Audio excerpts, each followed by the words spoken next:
You're listening to a Hebrew in Israel podcast with Yoel Halevi, exploring the language, culture, and history of the Bible. For more information, visit us at HebrewInIsrael.net.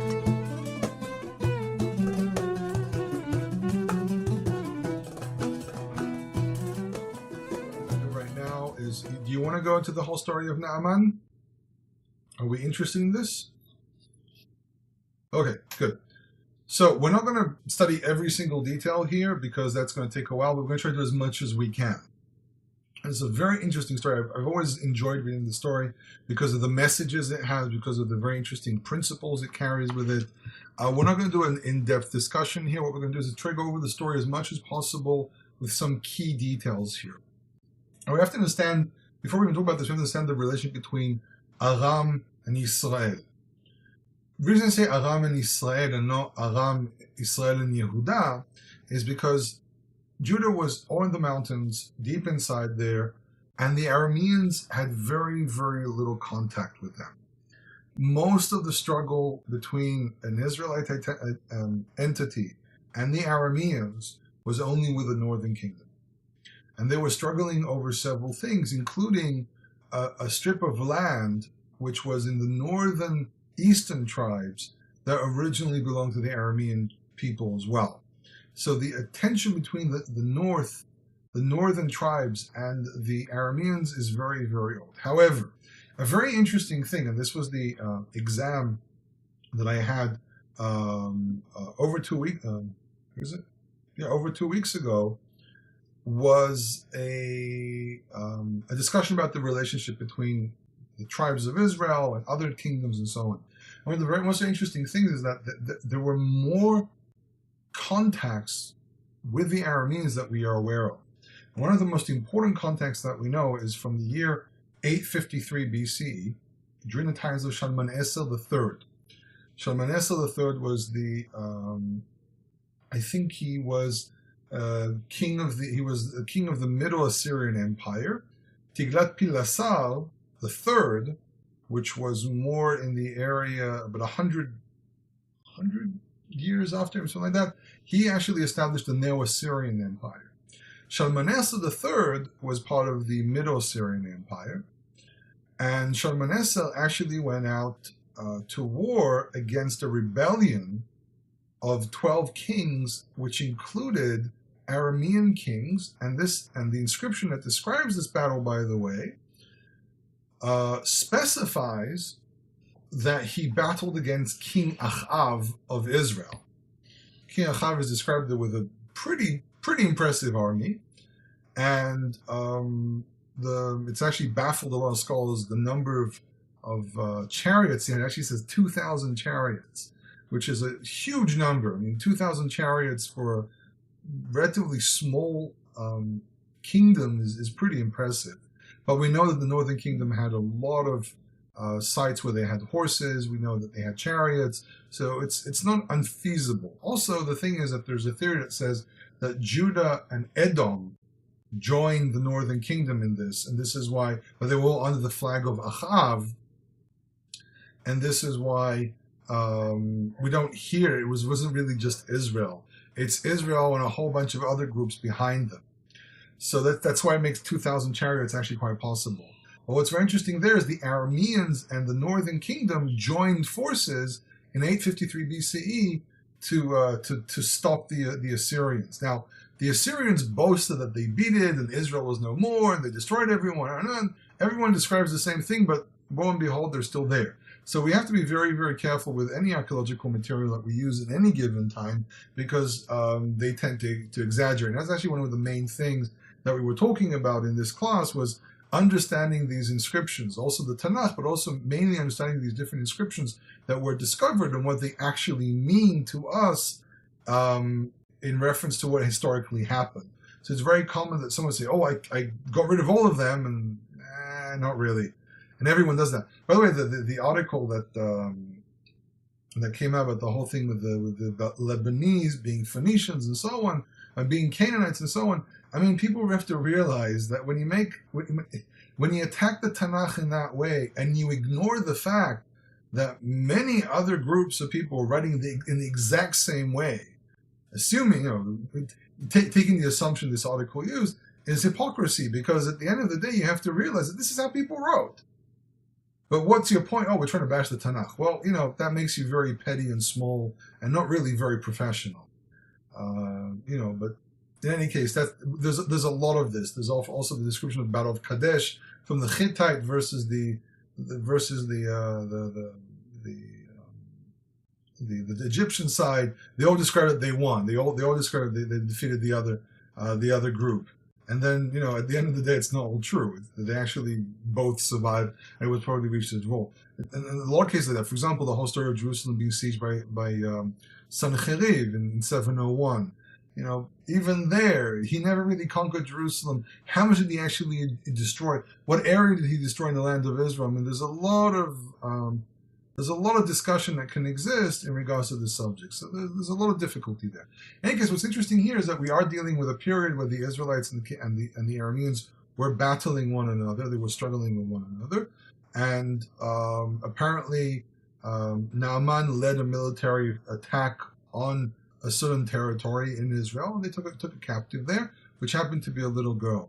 What's interesting here is this contrast between the little girl from Israel, from this relatively small nation, who knows more about God's reality and divine reality, versus this great soldier who's afflicted and he has no idea why he's even being afflicted.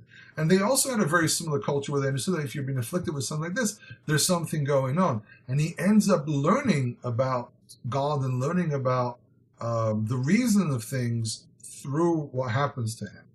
So let's go into this text. Okay, it's a little long, but there's like 18 verses here. We're going to try to go through it as fast as we can, because we are running out of time. So let's make sure it's 1 Kings it's 2 Kings chapter 5. Naaman sar tzava melech Aram. Naaman, the minister of war. Now, it doesn't say he is the minister of war, but he is a leader of a large unit. Okay? Either a leader of a large unit, or maybe the head of the entire army.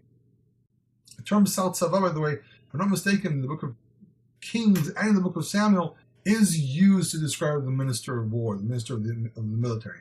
So he probably was the head of the army. So sar tzava melech Aram, the head of the army of the king of Aram. Haya ish gadol, was a great man. Lifnei Adonav, before his master. Unsu fanim, an exalted of face, which basically means exalted. Everyone had to like him. Kivon natan Adonai teshuah Aram, for the Lord, and this is very important, the God was the one who gave him a winning to Aram. Okay, because the word teshuah comes from the word Yeshua, which means a salvation, but here it means a win, I can't remember the word now in English, a victory to Aram. V'ha'ish haya gibor chayil metzora, the man was a mighty warrior, a mighty man, but afflicted. So it's interesting here. He was a great man. God gave him a victory for Aram. He was a man of valor, but he was afflicted. Okay, and it's interesting. Notice the fact that it says, "Great man, God gave it. Great man, afflicted," which already creates an interesting structure where the second particle of if we break this down to particle 1, particle 2, particle 1b, the Lord gave, is parallel to particle 2b, affliction. So look how the text is being structured already to hint so many things. V'aram yatz'u gedudim, and Aram went out in battalions. Basically, a gedud is a type of battalion. So this not necessarily be actual battles. These can basically be guerrilla attacks, or it may be sporadic attacks on like villages and so on. Vayishbu me'eretz Yisrael na'ara ketana, and they took captive from the land of Israel a young girl. Vatehi lifnei eshet Naaman. She was before the wife of Naaman. She basically functioned as a servant. Verse 3, Vatomer el gavirta, and she said to her mistress, Achalei Adoni. Achalei Adoni, there's an interesting debate what Achalei Adoni means here. Some people say may it be, I wish that my Lord will be lifnei hanavi asher b'Shomron, who will appear before the prophet which is in Samaria. Shomron, by the way, is the city, not just the region. There we call it Shomron. Back then, Shomron was actually the city. So some people say echelai, it comes from the word I wish, I hope, it may be so. Some people say to appear. This means my Lord should appear before the prophet on Shomron. So le'achel panim means to appear. So there's both possibilities. Az yasaf oto mitzara'ato. Then he will gather him. He basically heal him from his leprosy. Verse 4. Ve'yavo ve'aged la'adonav le'emor. But it should be ve'ugad la'adonav le'emor. So and it came forth and it was said to his master, saying, "This is a very strange verse because who's the one who came before? Maybe a messenger was sent by the mistress, and he came and he said to his master, saying, Kazod v'chazod libra hanara, such and such the young girl spoke. Asher me'eretz Yisrael, who was from the land of Israel." So this is one of the very rare cases, as we mentioned, that the land of Israel is mentioned. Probably one of the reasons it appears here is because this is a period where borders were very, very, very important. So this is the territories controlled by Israel. Verse 5, Vayomer melech Aram lech bo. So the king of Aram said, go and arrive. Now, possible what's going on here in verse 4 is Vayavo v'aged la'adonav le'emor. Probably that it was Naaman who came, so this is probably what it means. Naaman came forth before his master, meaning the king of Aram, saying such and such to the girl. So the king responds and says, go and arrive, v'eshlecha sefer el melech Yisrael. I will send a book, a letter.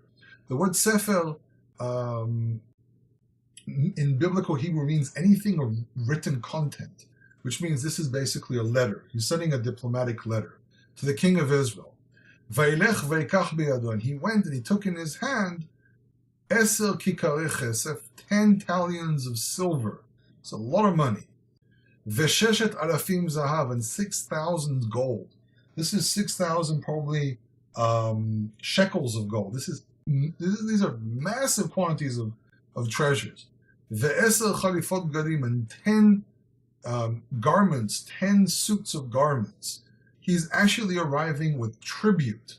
And this is very, very important as well, because if you show up with this quantity of gold and silver and clothing, you're obviously there for some diplomacy. But look at what the response is. Verse 6, Veyaveh HaSefer, and he brought the book, El Melech Yisrael Emo, to the king of Israel, saying, Ve'ata, this is actually now a quote from the book itself. Ve'ata, and now, Kevo HaSefer Hazeh Elecha, when this letter arrives to you, Hine Shalachti Elecha et Naaman, behold, I have sent to you Naaman Avdi, my servant, Ve'asafto mitzara'ato, and you will collect him, you will heal him from his leprosy. Okay, now clearly we know, Ve'hi Kikro, and it was when the king read, Ve'hi Kikro Melech Yisrael et HaSefer, and the king of Israel read the book, read the letter, Vayikra begadav, he ripped his clothing, Vayomer, and he said, Ha'elohim ani lehamit u'le'achayot, am I God that I can give death, that I can kill or bring life?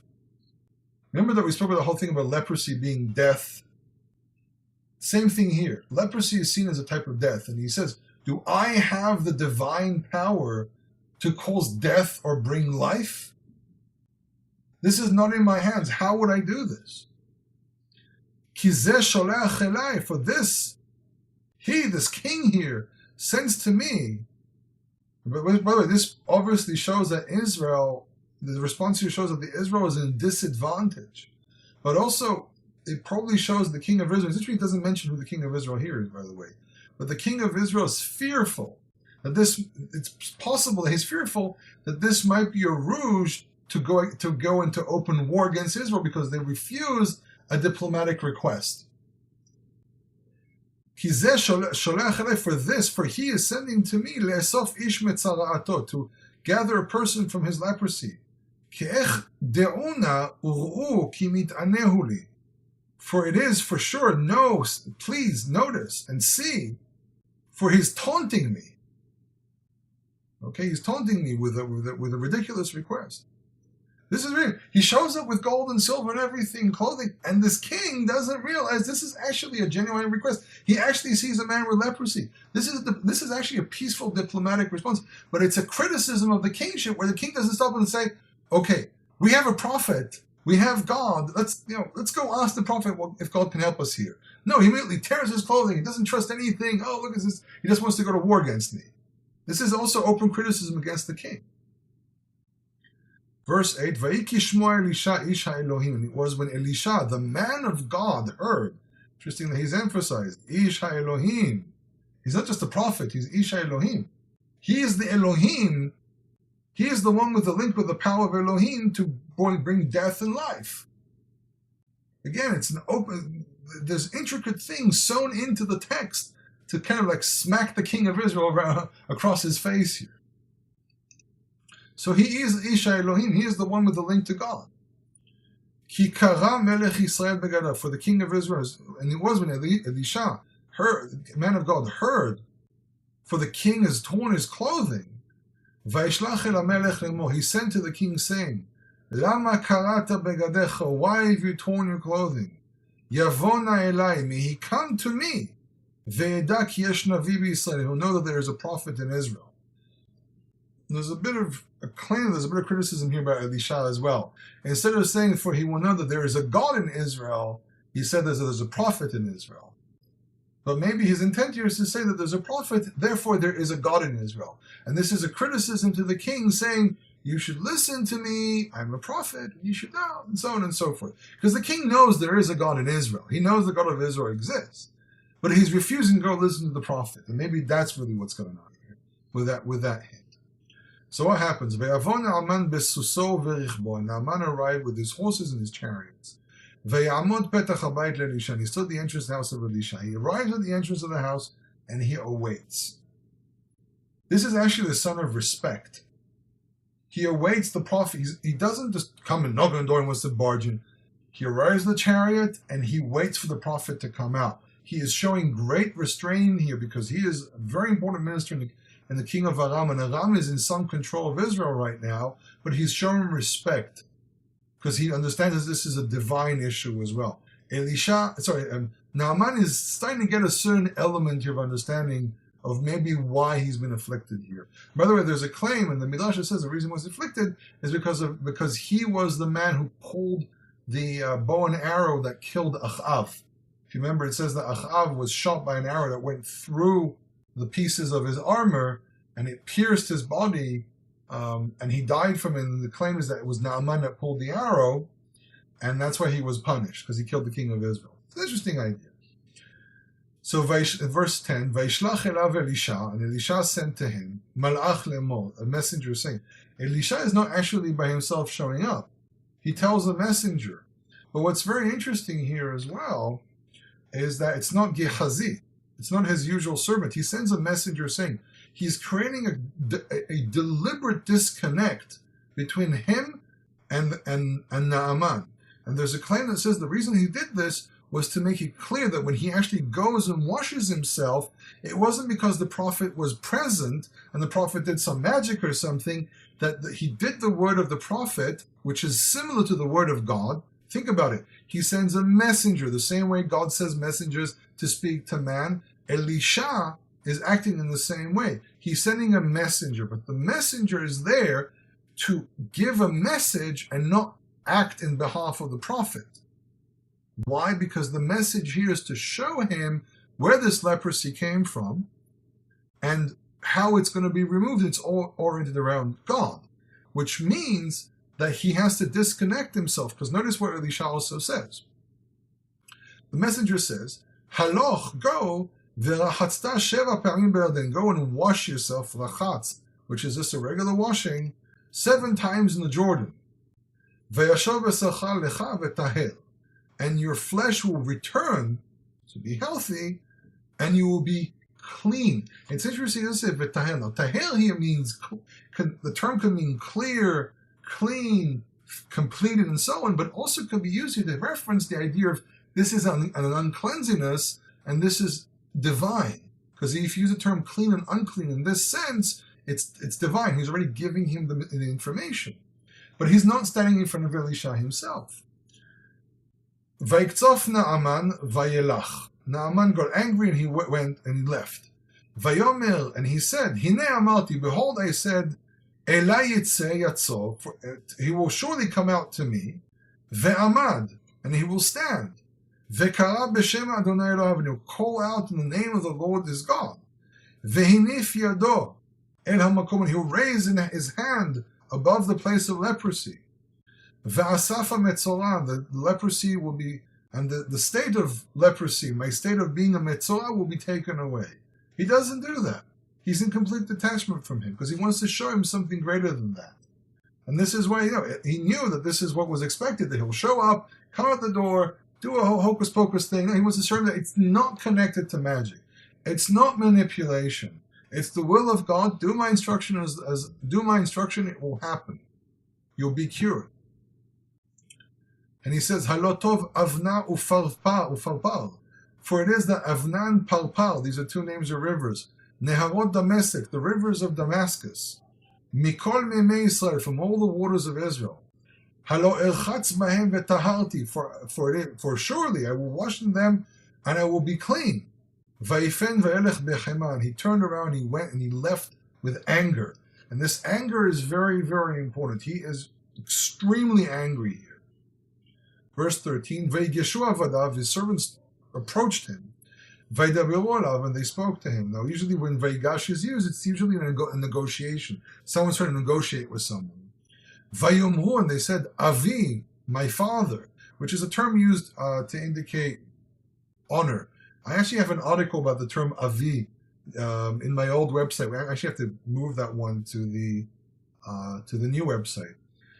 My Lord, Davar Gadol Hanavi Diber Elecha, my Lord, a great thing the prophet has spoken to you. Again, Naaman being the great man, the prophet being the great man, two great men stand in front of one another.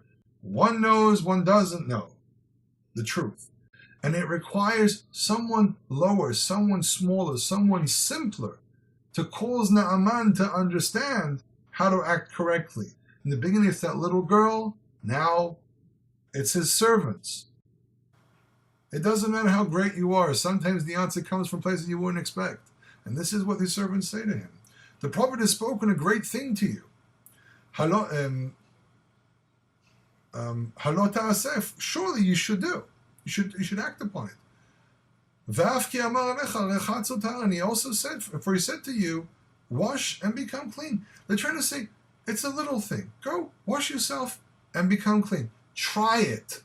Okay, just go try it. This is a prophet that we know is a real prophet. Go try it. It's nothing. It's a great thing, and it requires something really, really small.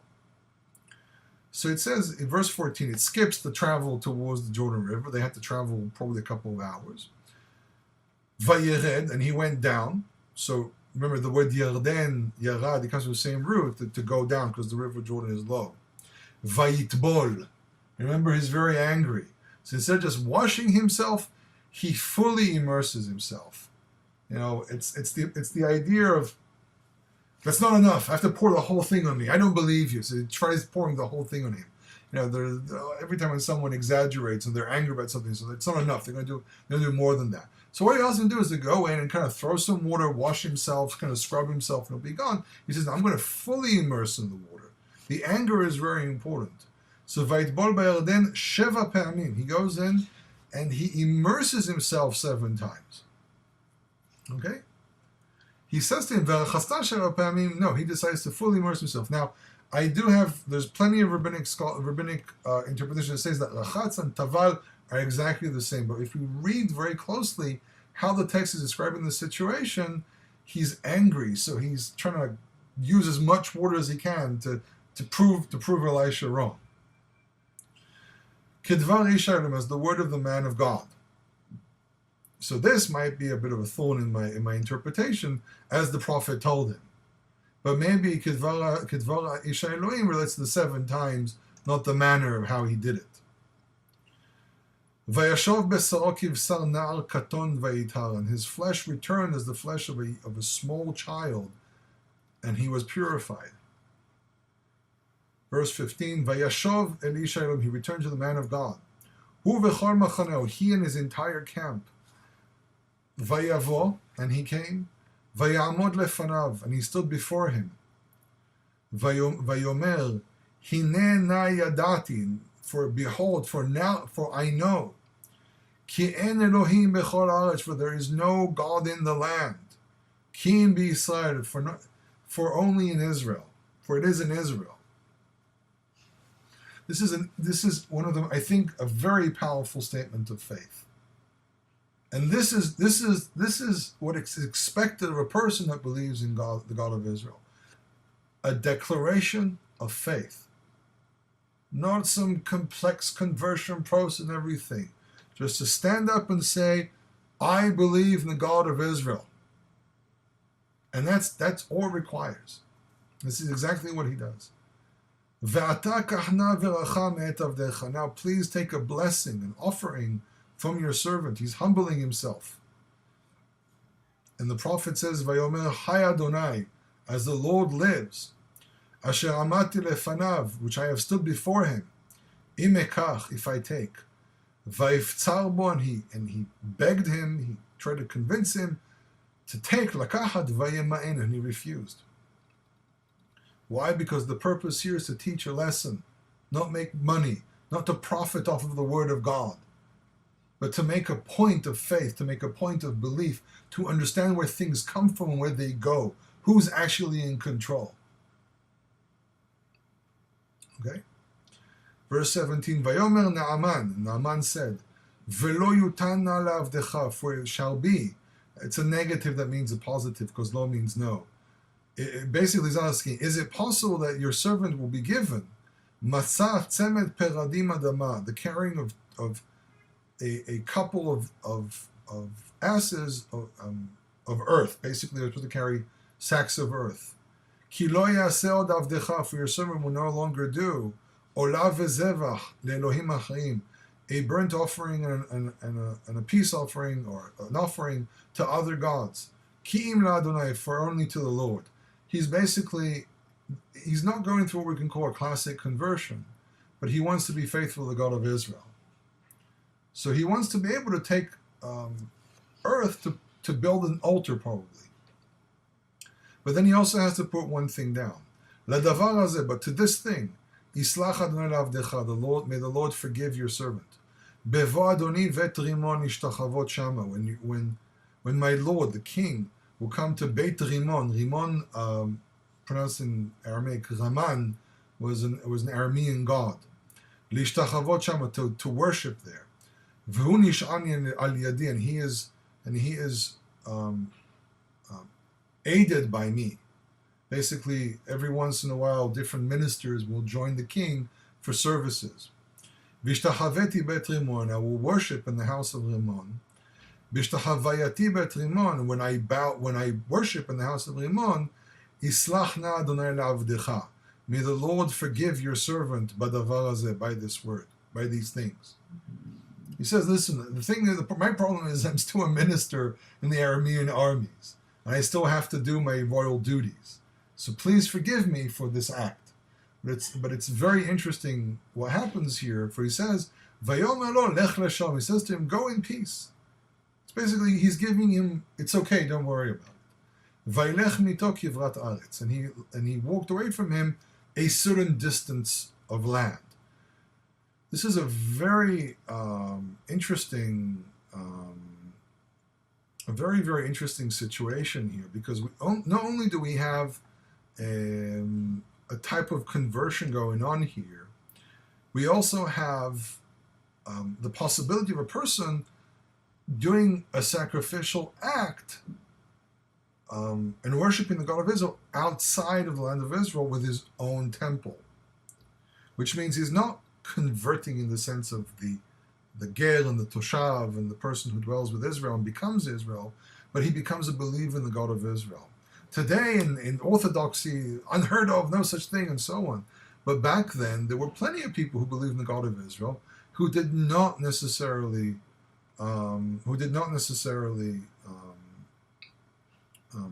follow every rule that the Torah gives, and they were still considered to be followers of the God of Israel. And I think this story is very, very important for that discussion. So Kimberly's asking, so this immersing instead of washing was similar to Moshe striking the rock twice instead of speaking to it. Yes, the answer is most definitely yes. Yes, I agree. In any case, again, it's a very, very powerful message the story has, but we're actually running out of time. If you have any questions regarding this subject, please bring them up next week, because I'm not going to have time to answer today. So let me just stop the recording. Today was the 30th of July, 2007.